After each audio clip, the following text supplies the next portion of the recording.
ગત રોજ ગુજરાત રિફાઇનરીમાં થયેલ અકસ્માતમાં એક કામદારનું મોત થતાં પરિવારને ન્યાય અપાવવા આજરોજ રાજપૂત આયોગ સંઘ સમિતિના નેજા હેઠળ અમરપુરા ગામના લોકો રિફાઇનરી ગેટ બહાર ધરણા પર બેઠા હતા। શહેર નજીક આવેલ ઇન્ડિયન ઓઇલ કોર્પોરેશનની ગુજરાત રિફાઇનરીમાં આવેલ ફાયર સ્ટેશન ખાતે ગત રોજ હાઈ માસ્ક લાઇટની રિપેરિંગ કામગીરી ચાલી રહી હતી। રિપેરિંગ કામગીરી કરી રહેલ કોન્ટ્રાક્ટરના કામદારોને કંપની દ્વારા સેફટીના સાધનો આપવામાં આવતા ન હોવાથી કામ કરી રહેલા 3 કામદારોમાંથી એક ગોવિંદભાઈ ગોહિલ ઉપર કામગીરી દરમિયાન વજનદાર હાઈ માસ્ક લાઇટ પડતા તેમનું ઘટના સ્થળે જ મોત નીપજ્યું હતું, જ્યારે અન્ય એક કામદારને ગંભીર ઈજાઓ થતાં સારવાર માટે તેને રિફાઇનરી હોસ્પિટલ ખાતે ખસેડવામાં આવ્યો હતો। સમગ્ર ઘટનામાં મૃતક ગોવિંદભાઈના મૃતદેહને વધુ તપાસ માટે પોસ્ટમોર્ટમ કરવા બાજવા પીએચસી ખાતે મોકલી આપવામાં આવ્યો હતો। આજ રોજ 3 દીકરીઓના પિતા મૃતક ગોવિંદભાઈના પરિવારને ન્યાય અપાવવા રાજપૂત આયોગ સંઘર્ષ સમિતિના નેજા હેઠળ અમરપુરા ગામના લોકોએ રિફાઇનરી ગેટ બહાર ભારે સૂત્રોચ્ચાર કરી ધરણા પર બેઠા હતા, જ્યાં કંપની સત્તાધીશોએ રજૂઆત કરવા આવેલ અગ્રણીઓની વાત ધ્યાને રાખી મૃતકના પરિવારને વળતર ચૂકવી આપવા લેખિત બાંહેધરી આપી હતી। ગોવિંદસિંહ રામસિંહ જે અમરાપુર ગામમાં રહે છે, જે કેજીએન ઇલેક્ટ્રિકલ્સ કોન્ટ્રાક્ટમાં રિફાઇનરીમાં કાર્યરત હતા વર્ષોથી, એ કર્મચારીનું ગઈકાલે મોત થયું અને સ્વર્ગીય થયા।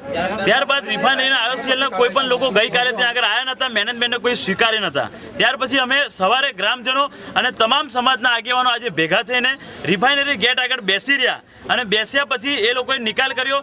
રિફાઇનરીના એચઆરના જે મુખ્ય મેડમ છે અને તમામ મુરલીધરન સાહેબ જે છે મેનેજર, એમને અમને બાહેધરી આપી અને અંદર લઈ ગયા અને લેખિતમાં રિફાઇનરી આઈઓસીએલનો લેટર પેડ પર એમને લેખિતમાં ઇતિહાસમાં સૌપ્રથમ વાર લેખિતમાં અમને આપ્યું કે 1 મહિનાની અંદર રિફાઇનરી આઈઓસીએલ એમના ધર્મપત્નીને જે તે કમ્પન્સેશન જે બનતું હશે એમના ધર્મપત્નીને આપવામાં આવશે। અને મેં એમને તાત્કાલિક ધોરણે એમને જણાવ્યું કે જો 1 મહિનામાં આપવામાં નહીં આવે તો અમે ઉગ્ર આંદોલન કરીશું અને કોઈ પણ સમાજના વ્યક્તિને, અમારા વડોદરા જિલ્લાના ગામડાના કોઈ પણ લોકો જોડે જો આવો ધંધો થયો છે તો હું લખન દરબાર અને તમામ મિત્રો અમે ભેગા થઈને આવી રીતે અવાજ ઉઠાવીશું।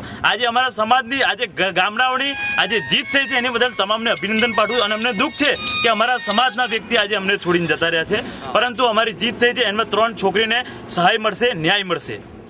આ લોકોને પૂરતા પૈસા નહીં મળતા, જે સરકાર કહે છે એટલા એ લોકોને પૈસા નહીં મળતા, એની માટે તમે શું કરશો આગળ? હું આગામી સમયમાં, આજે શરૂઆત છે અને આજે જીત છે, આગામી સમયમાં અમે જે કર્મચારીઓ ગુજરાતી અમારા લોકો છે એમને આ લોકો પગાર સુદ્ધા નથી આપતા, સરકારી રેટ નથી આપતા અને 85% કાયદો જે થાય છે, જે 85% ગુજરાતીઓને લેવા એ પણ નથી લેતા। એટલે આગામી સમયમાં આંદોલન મોટું કરવામાં આવશે અને રિફાઇનરીને તાળાબંધી કરવામાં આવશે જો કાયદાનું પાલન ના કરે તો।